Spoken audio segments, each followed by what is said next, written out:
Hey folks, Dennis here with Las Vegas Worm Farm and the Living Soul community, and it's time for our worm topic of the week. And this week we're going to be talking about how compost, mulch, and proper techniques all work together to be able to suppress weeds naturally without, you know, all those chemicals and other things that you might have to use. So the first thing I'd like to jump into is how compost and mulch kind of create this natural weed barrier, right? We all know that compost feeds the biology feeds the plants, right? That's nutrient cycling that occurs that living soil, aka the soil food web. Um, but here's the crazy thing: mulch protects all of that, right? You guys have heard me talk about air, water, food, and microbes in a house and how it's built. But if we don't have a roof on our house, then what are we really doing, right? Well, that mulch, that roof that we're putting on there, also suppresses weeds. So it protects everything, but at the same time, it keeps the weeds down. And that's because a number of different reasons. But together, these layers, layered correctly, it protects the soil surface, and then you have less to deal with. Now let's kind of talk about how these mulches actually work, right? There's kind of like three things that I like to talk about real quick. And that is that seeds, they really have to have a nice environment to be able to grow in, right? So that means that the temperatures have to be right. Now, if we add a mulch layer, that soil or that seed usually doesn't have a chance to reach those temperatures required for it to be able to germinate because we put mulch on top. That mulch keeps the soil cool, which means that those seeds probably won't germinate. Now, it depends on the type of seed and the type of plant it is, of course, right? But that's the concept behind that. The second thing is that even if that seed does germinate, if we have the right layer of mulch on top, that seed will never actually make it through that mulch, right? Because it's too thin. It's got too much to kind of, what do you call it? Uh, it's failing me right now. It's got too much to go through, right? There's too much material there. It's kind of like if you're buried alive, but instead of just dirt, they put like sticks, twigs, tree limbs, right? Like, how are you going to get through all that? You could get through the dirt, but you can't get through all the tree limbs and everything unless you have a pickaxe or something to saw through it, right? So the weeds are the same way. If it's meshed in there, right, and like layered all together on top of each other and interlaced, then that mulch won't provide uh, an easy route for that weed to be able to sprout. And the last thing is sometimes we end up still getting weeds even in our mulch. But the crazy thing is, if any of you guys have ever seen this, if you get a weed growing through your mulch, when you grab it, you could usually just yank it out, just like that, just three fingers, right? Just claw it, grab it, and pull it out. It's really that simple. And the reason for that is because those roots don't have access to the soil. They haven't been able to go deep enough to make contact with the soil to be able to bury themselves and connect themselves to the ground. So it's quite easy just to yank those out. So this is why having mulch is so important. It makes things just so much easier when we're talking about um, not growing weeds and growing the plants that we really want. But what is the best type of mulch, right? There's a bunch of things out there, and what I tell you guys always is that anything that covers the soil can be used as mulch. So it doesn't matter if it's landscape fabric, if it's rocks, if it's other plants, right? Like low growing plants, if it's straw, the traditional wood chips or straw, anything like that, right?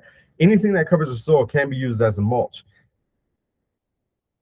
And it's there, remember, to cover the soil. Now, here's a cool thing that you can do with some of these mulches is that you can actually like tag team them, as in like they can team up and do double duty, right? So earlier I said that, compost and mulch make this like superpower in the soil. Well, sometimes depending on the type of compost you have, it can actually act like a mulch.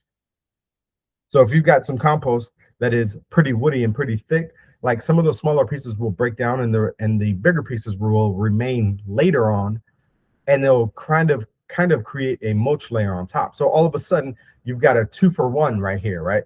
Another way that you can kind of tag team these is if you are, but let's say you're putting down straw, right? Well, what if you grow sweet potatoes on top of that, right?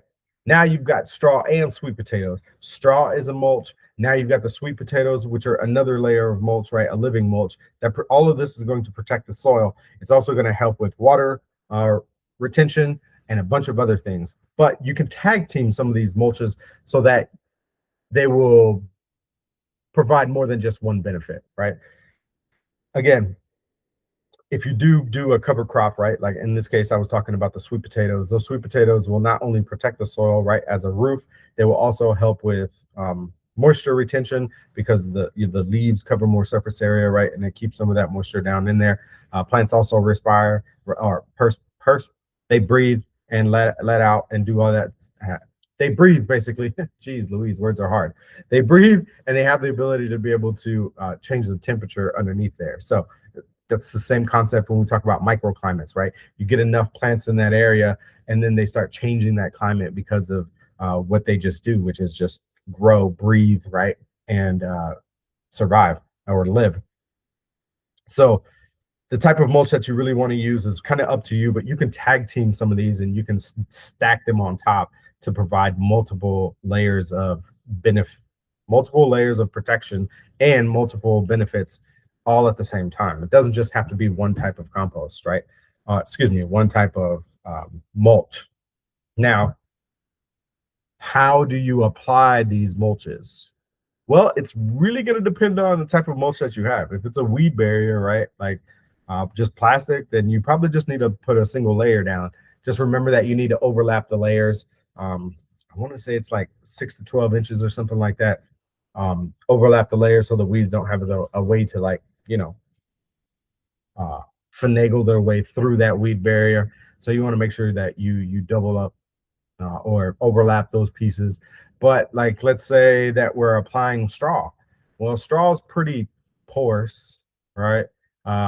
So that you might have to add a little bit more. But remember, you also have to take other things in consideration, like the plants that you're growing, right? So if you're just starting seeds or you have very small transplants, you don't really want to add a lot of, straw on top, because then remember that plant needs to come through. So maybe start out with a smaller layer and then keep adding on as that plant grows. Now with wood chips are the same way, right? Wood chips are pretty heavy and some of them can be quite large when you get those bark pieces. Sometimes those bark pieces, I mean, they're just huge, right? Very beneficial, but like they're big. And if you think that you're going to get a plant to grow through that, you better think again, right? So it depends. The application of how much, how often, how thick really depends on the material that you're using, right? Just like we have something here called gorilla hair, and it's created from the pine trees, right? It's this really fibrous, kind of like cocoa core stuff, right? And it's just really hairy. It acts more like cocoa core, where it absorbs a lot of water, but it kind of acts like straw too, where it's very porous and allows other things to come actually through it, right? So every mulch has its pros and cons, and you kind of want to look at that and then decide or ask the question, how thick should I go, right? If I say straw, then I usually say, like around 4 inches. If it's wood chips, 2 to 3 inches, right? And that's usually my go-to things. If you're using really big, thick bark wood chips or bark chips, right, then you're probably going to be putting it around a tree or something like that, or something that's not going to be you're not going to be growing a lot of stuff in it, as in you're not going to be manipulating the soil a lot, right? Because you don't want to, that's a lot of stuff that you have to move if you're going to do that. So probably around a tree or something like that. And you probably don't have to go very thick with that that bark, because the bark is already going to be like an inch thick, right? So maybe a single layer or 2 layers of that bark mulch will keep everything covered, right? You're definitely not going to grow much through there. One thing to consider too is that if you are getting evaporation rates, or if the water is leaving your soil faster than you think it should be, maybe it's because your mulch isn't thick enough. And if you're not getting any plants growing through it the way it's supposed to, maybe your mulch is too thick.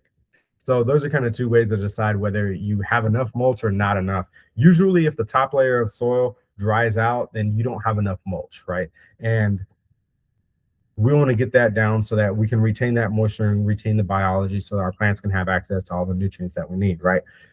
Mulch should act like a blanket not a plastic bag over your head, right? It shouldn't suffocate you. It shouldn't kill you. It shouldn't constrict the amount of water or air that flows in and out of that system. It should be a blanket that hugs and protects and keeps everything nice and cozy inside, right? So that's kind of how I like to think of it. But if you find this type of information useful, do me a favor, give it a like, give it a share. That way other folks can receive this information and find some use with it too. But let's get back to it. So earlier we talked about compost, and taking compost and combining it with mulch is like a superpower. And I know some of you guys were probably cringing when I said compost, because sometimes you may have, or there's been times probably where you've received them compost, and that compost grew plants in it that you never had in there. Yeah, I know, been there, done that, right? So we hope that the manufacturers of the compost do their job and create very good thermophilic compost. Thermophilic compost is nothing more than making sure that the composted material heats up to over 131 degrees for a specific period of time. In the United States, the USDA requires a minimum of 131 degrees for 5 turns, right? Within 15 days, I believe. And then once it does that, then it's considered safe and weed-free and disease-free. Now, here's the thing. I don't know of one composting facility that is completely indoors and not accessible to any other critters or the air. Follow me on this. Anytime the wind blows, it picks up seeds from one location and brings them to another. That's Mother Nature just doing it. So even if you have a finished compost pile, right, and the compost pile has been sitting there, if the wind blows, it will pick up seeds from who knows where, pick them up and drop them. It's just like from one side of the city to the other. It can pick up seeds and blow them across the city to another region, sometimes states, depending on how small the seed is, right? Like if you think about a dandelion, right, that has that little white fuzzy stuff, man, if that catches there, that thing will just float away like nothing other. Now, if it's a pea, right, a pea is probably not going to do that unless it's a tornado or a hurricane.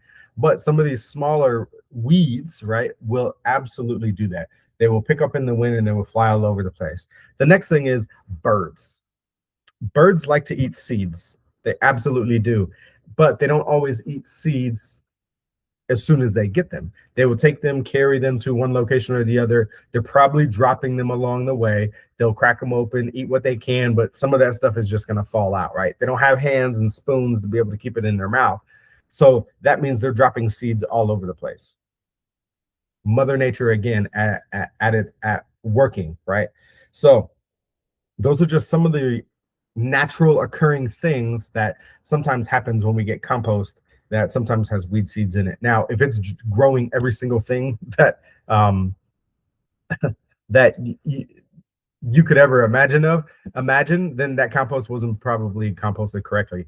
But it should grow very minimal weed seeds, if any at all, because the temperatures have kind of reduced, not reduced, have killed those seeds and no longer made them viable to be able to grow and produce any type of plant. So, but it happens. We can't stop the wind and we can't stop animals from carrying seeds from one location to the other. It's just going to happen. Now, if we have the right compost, if we have a good compost that's been thermophilically treated, and then we cover the soil, again, that can be a great mulch layer to protect all of our soil and everything that we already have planted. Again, not all composts are created equally, and I would not use all compost as a mulch, but there are some composts out there that can most definitely be used as a mulch at the same time. So you're feeding and protecting the soil all at once. Now, there's another way that we can kind of work this weed issue, right? And the other way to do it is to outcompete it. But how do you do that? Well, we're going to talk about soil biology a little bit. We're going to talk about the soil microbes, right? If you have a healthy soil system, then that healthy soil system will favor plants that you are trying to grow. And what I mean by that is we talk about the bacterial fungal to bacterial ratio, And if we can adjust that for the plants that we're trying to grow, then the plants that we don't want to grow won't grow in in those systems. Now, that takes testing. It takes being very meticulous to be able to do that. But at the end, guess what? No more weeds. No more weeds. So by adjusting the fungal to bacterial ratio in your soil, you can actually eliminate some of those weeds because some certain plants require a specific fungal to bacteria ratio. And if we can nail that, then usually those other plants won't grow in that soil or in that system because the microorganisms create are not creating a habitat for them to be able to get the nutrients that they need. Perfect example, dandelions are very early successional plants, right? Usually in the grasses area. So we can very easily get rid of those by just increasing the amount or decreasing the amount of bacteria, increasing the amount of fungi, and then all of a sudden they won't have access to the nutrients that they need. I have dandelions that grow in my grass. I have a garden around the edges of my yard. I don't have dandelions in my garden bed. They grow in the grass, but they don't grow in my garden beds. It's not magic. It's fungal to bacteria ratio. But that's just one way. These are just different ways that we can kind of, utilize the things that we have at our disposal to be able to help us manage weeds better. Another way that we could do it is something called companion planting, right? Companion planting is a great way to be able to basically mulch by using plants. And what we're kind of doing here is we're going to plant very densely. And what happens is that those canopies will cover everything up, and then it won't allow those weeds to be able to access the sunlight, and therefore they can't germinate, they can't photosynthesize, they can't create the energy they need to grow, and they just won't. If they do, they'll grow and then they'll die because they're being outcompeted by the plants around it, right? So if you can't make it up through the canopy and get that sunlight and photosynthesize, you can't get the energy that you need, right? And then you can't grow. So that is another strategy. You take that dense growing or companion planting system and you add mulch to that. That's pretty powerful right there, right? There's not much else that you should have to do to keep that system going and weed free. Weeds love what's it called? Weeds love empty real estate, right? Like if there's an empty space, weeds want to fill it. They do. That's just Mother Nature. Mother Nature is like, we should put a plant here, and it puts a plant there, but it's not the plant that we want. So if you have an empty spot and you think it's going to stay empty, no, Mother Nature is going to stick a plant there for you, right?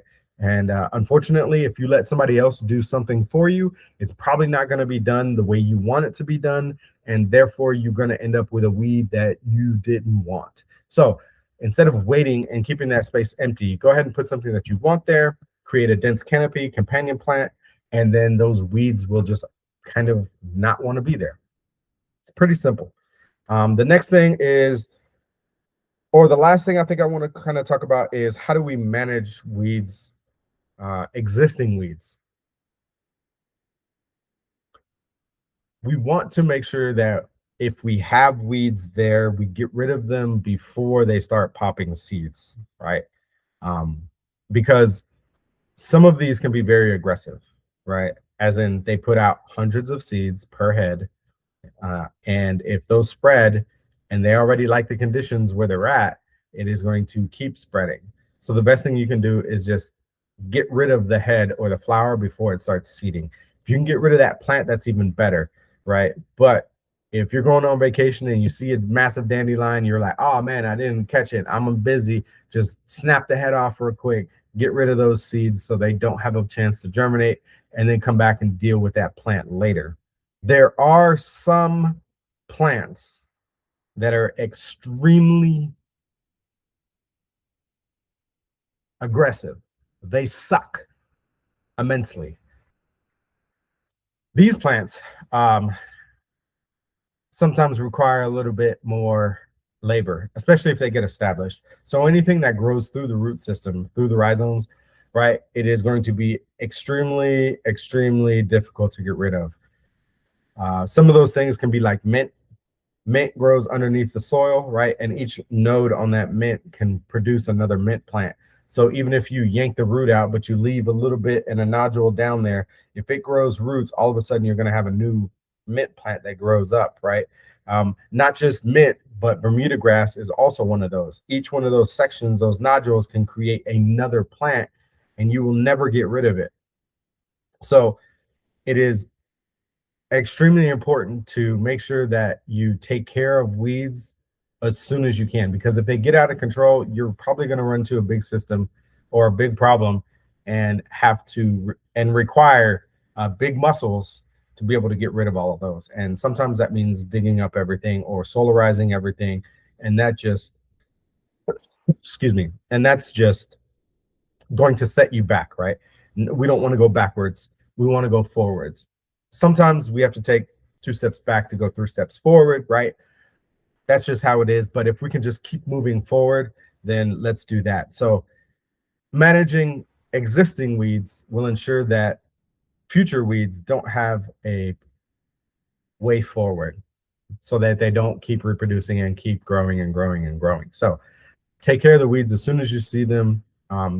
Best thing you can do is just pop off the heads, just so they don't flower, they don't produce any seeds, just in case. That way you can come back and address the weed later on. But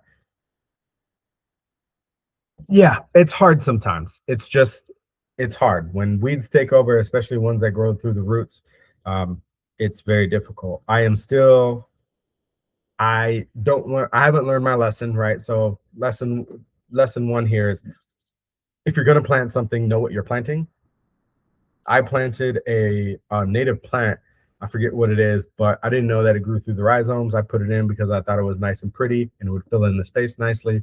Come to find out a year later that it's popping up all over my garden bed. And when I go to pull it out, I mean, it is strings of roots. They are 3-4 feet long when I pull them out, and they pop up everywhere. So yeah, still fighting that. It's been about 6 months. All I can do is be very diligent and go out there and pull up the plants and all of the roots that I can every time it pops up. And this is just a battle that I have to keep fighting against this one specific plant. So be careful with what you plant if you do decide to plant something. And then if you do have existing weeds, just make sure you handle those before you start going into your, before you start growing anything else, because it can come back and bite you in the butt, most definitely. But that's it for this week. Thanks for watching, and we'll see y'all next week.